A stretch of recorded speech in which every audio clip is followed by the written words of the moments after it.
This is your Barbados Today morning news update for Monday, December the 3rd. I'm Emmanuel Joseph. Thanks for joining us.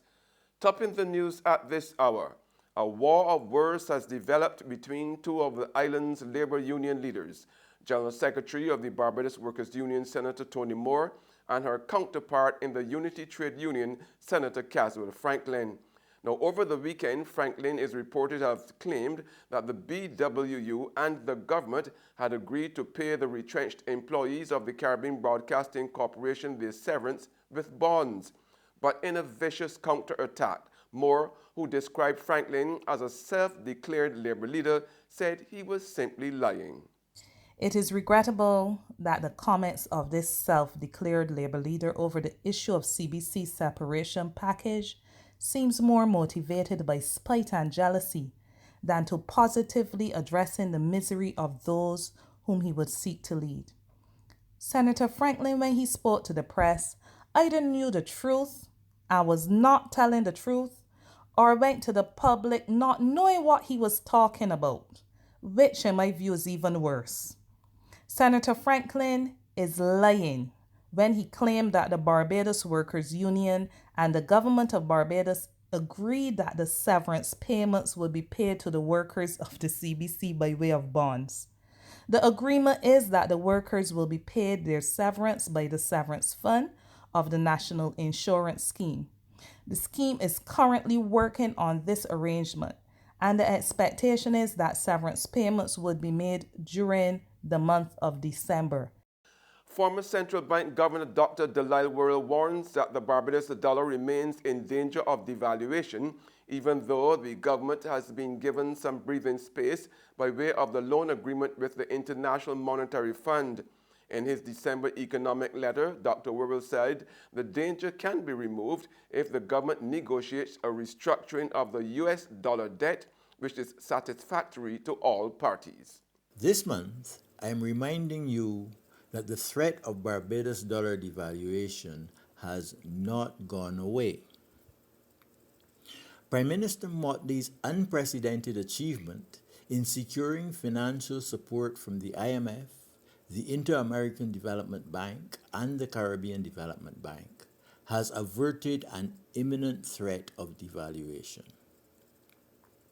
However, even though the risk of immediate devaluation has lifted, it has not gone away. Loans from the international financial institutions have bought the Barbados government some time. Government must use this breathing space to negotiate a mutually satisfactory agreement with holders of US dollar denominated bonds. In the absence of debt restructuring which is agreeable to the holders of these bonds, the threat of devaluation re-emerges in 3 years' time at most. Barbadians who use the services of one of this country's leading private waste haulers can expect to see a 20% cut in their garbage collection bill with immediate effect. Chief Executive Officer of Jose y Jose Liquid and Solid Waste Management, Inc., Anderson Fairchild Cherry, says he will pass on the savings derived from today's abolition of the controversial tipping fee to his clients effective this week. Chairman of the Sanitation Service Authority, Senator Rudy Grant, announced over the weekend that the 25 per ton fee, which was charged for the disposal of garbage at the Sustainable Barbados Recycling Center, would be removed today. Cherry, who is also head of the Waste Haulers Association of Barbados, has called on his colleagues also to let their customers benefit from the savings. I would want to see that the haulers really pass on that saving to the customers. And I know that from Monday morning, first thing, I will instruct management to inform my customers that there will be a reduction in their bill as from the week coming the third. There'll be a great reduction.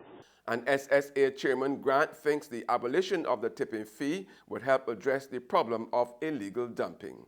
It should make it easier for persons to dispose of waste at the official disposal facility, SBRC, and in doing so, discourage illegal and indiscriminate dumping. It is also expected that this will improve the general health of the nation and help us to maintain and sustain a clean environment. There's regional and international news after this short break.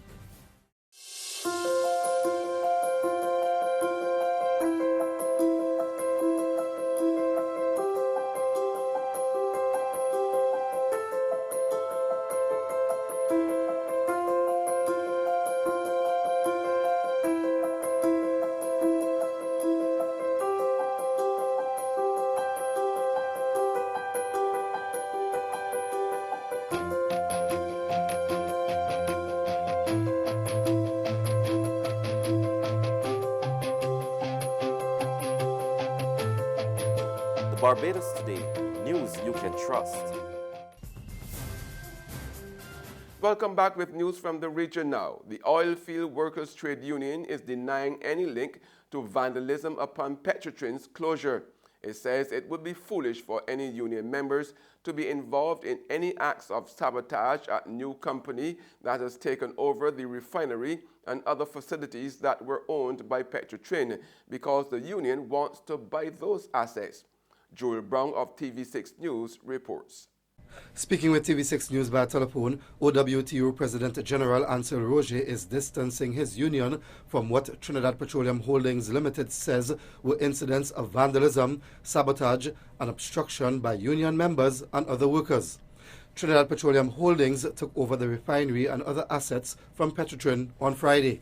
In terms of the refinery and the exploration and production assets, we are moving to put a bid on the table to show the country and the government and the company that we can operate those assets efficiently, safely, and in the interest of the country. And therefore, in that regard, it would be foolish of anybody at all, connected or non-connected to the union, to do any damage to those property. Trinidad Petroleum Holdings said the damage and destruction included the vandalizing of mobile oil field equipment, a fire tender, state property, and privately owned vehicles on Friday. And on the international scene, the supreme leader of the world's Catholics has told gay priests if they can't remain celibate, then they should leave the priesthood. In a new book, Pope Francis said that men with deep-seated rooted homosexual tendencies should not be admitted to the Catholic clergy, and it would be better for priests who are actively gay to leave rather than lead a double life. While he has previously spoken of the need for better screening of candidates for the religious life, his comments suggesting that priests who cannot keep their vows of celibacy to leave are some of his clearest to date. And that's news, but for the very latest, visit our website at www.barbadostoday.bb. You can also subscribe to our e-paper, email updates, or like us on Facebook, and sign up for breaking news alerts via WhatsApp. We are also on Izumi Media in bus terminals, as well as Screenplay at supermarkets and gas stations near you. Now you can also hear us on Mix 96.9 FM. I'm Emmanuel Joseph. Have a fantastic day.